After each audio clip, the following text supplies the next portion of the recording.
Alors, je vous présente Eve. Eve, c'est une intelligence artificielle, évidemment. C'est un ingénieur virtuel, en fait, qui permet de concevoir des produits. Donc, Eve, on lui demande ce qu'on veut, puis elle va faire la conception, le design, elle va créer aussi tout ce qu'il faut pour pouvoir fabriquer le produit en question.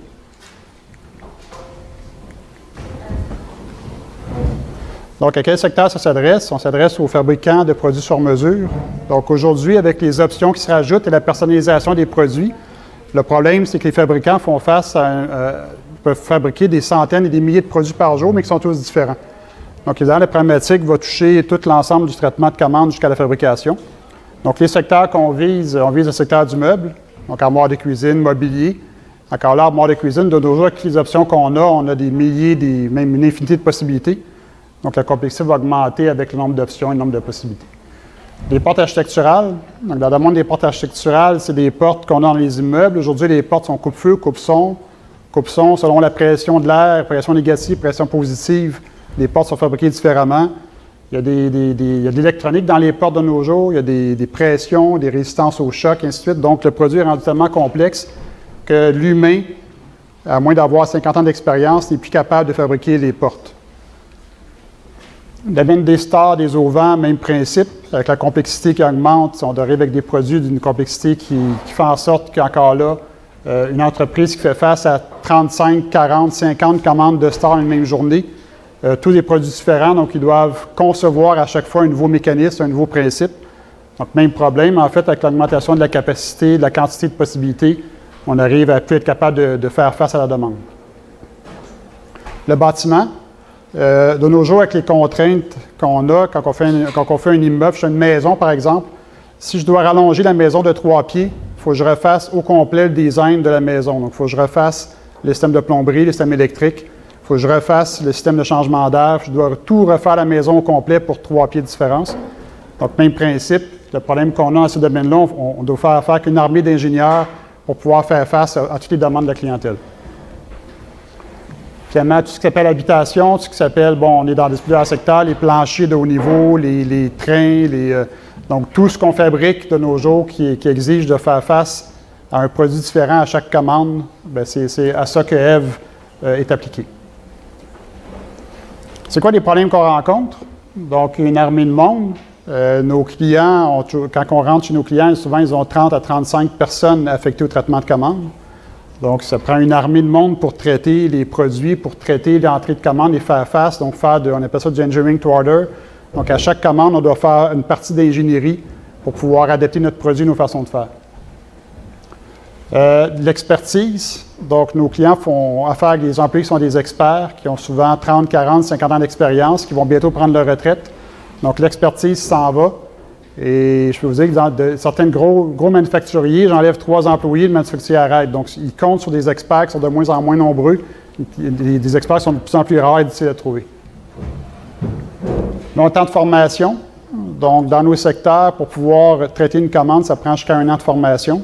Puis même après 1 an, c'est quelqu'un qui peut commencer à travailler, mais souvent, les seniors ont 5 à 10 ans d'expérience. Donc, le roulement de personnel affecte beaucoup ce secteur-là. Délai avant la mise en production. Donc, le traitement de commande peut prendre souvent de 3 à 4 semaines de travail avant de pouvoir produire, ce qui, évidemment, de nos jours, est inacceptable. Donc, on veut commander un produit, l'avoir rapidement, ce qui fait en sorte que le délai de production devient un critère de plus en plus difficile. Les erreurs. Comme c'est des produits très complexes, il y a beaucoup d'erreurs en production. Donc, le client me fait une commande, je la fabrique, je lui envoie, ce qu'il reçoit n'est pas ce qu'il voulait. Donc, l'erreur se glisse partout dans le processus. Ce qui fait en sorte qu'on se retrouve avec beaucoup de coûts dus à la refabrication, refaire, retourner, reprendre, etc.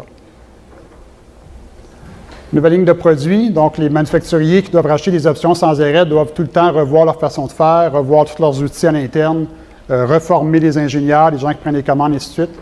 Donc, l'ajout de nouvelles options est de plus en plus long et coûteux. Ces produits-là font en sorte qu'ils sont tellement complexes qu'on n'arrive pas à faire des systèmes web. Donc, c'est la raison pour laquelle on a créé notre technologie. C'est qu'avant notre technologie, les manufacturiers ne pouvaient pas vendre de produits sur le web. C'était trop complexe. Donc, trop d'options, trop de possibilités.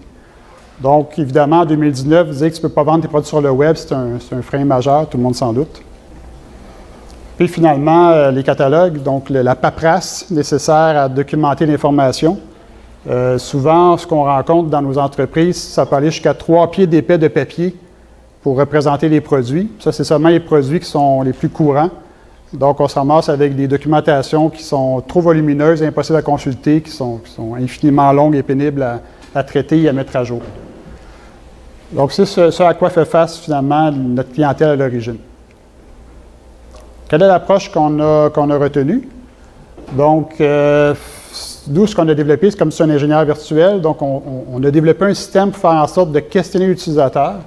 Donc, l'utilisateur se trouve à, plutôt que de décrire le produit qu'il veut comme avec un système CAD, l'utilisateur, ce qu'il va dire, il va plutôt manifester son besoin. Par exemple, je voudrais avoir une porte qui soit coupe-feu 60 minutes, qui soit coupe-son 90 décibels, résistante à un choc de temps de livre au pouce. Donc, je vais décrire ce que je veux, les caractéristiques de la porte que je veux. Je ne vais pas me concentrer à savoir comment la fabriquer, quelle sorte d'arme que je mets pour qu'elle soit coupe-feu, et ainsi de suite. Je vais plutôt me concentrer sur ce que j'ai besoin.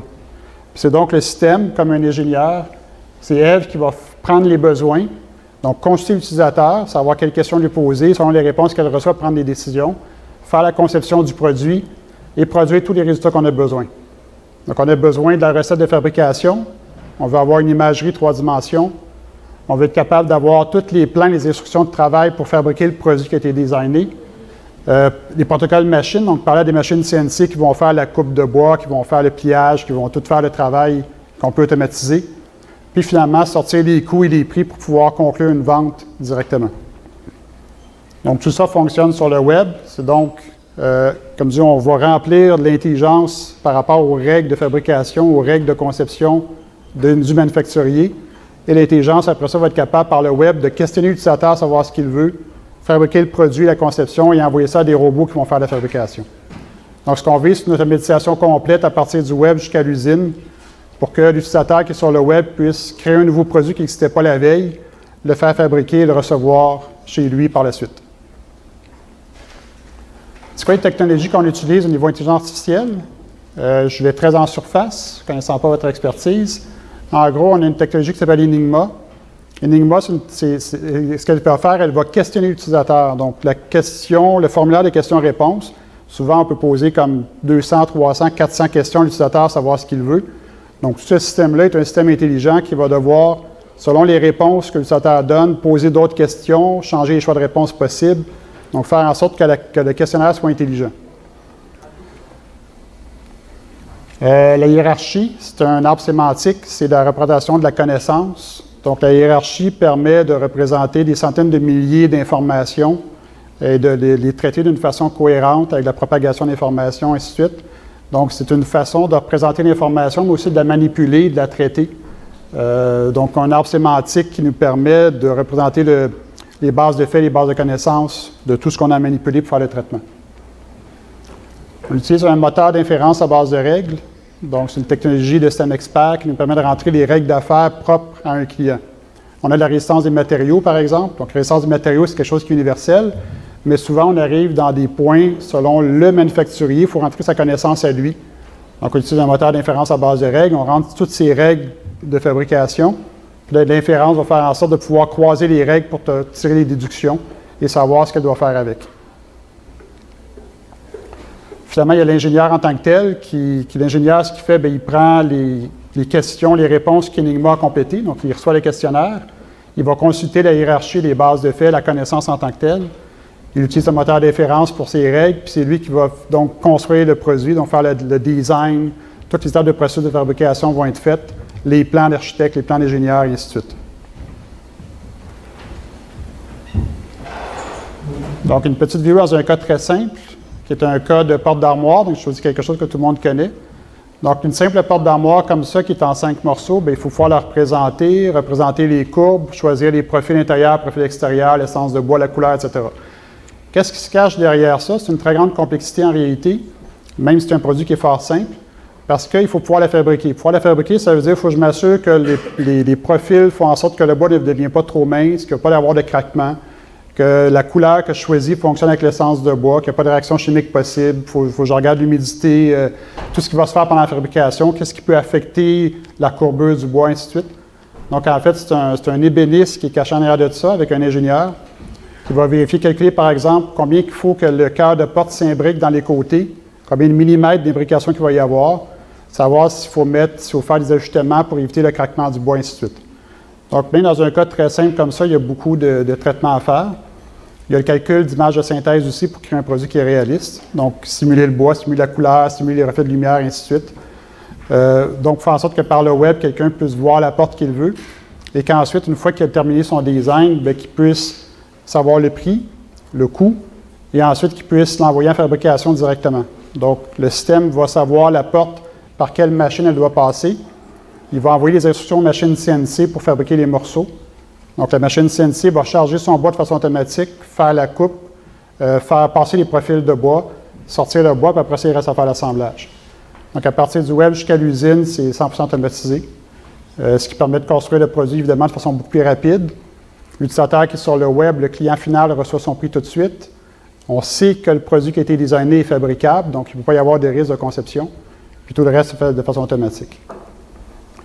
Donc, c'est un exemple fort simple. On est aussi dans des cas plus complexes, calcul de structure pour des planchers de train, par exemple. Donc, il faut faire des calculs de théorie des plaques ou éléments finis pour savoir, s'assurer que le plancher va tenir. Est-ce qu'il faut le mettre plus épais à un endroit pour éviter qu'il courbe? Tous les calculs qui sont liés à des structures, des contraintes, et ainsi de suite. Donc, c'est un ingénieur virtuel, encore une fois, qui va permettre de faire de très grand nombre de produits. Dans n'importe quel secteur, en fait, il peut s'appliquer. Il suffit de rentrer les règles comme il faut dans le système pour qu'il puisse prendre des décisions qui sont correctes pour la fabrication. Donc voilà, c'est tout pour moi.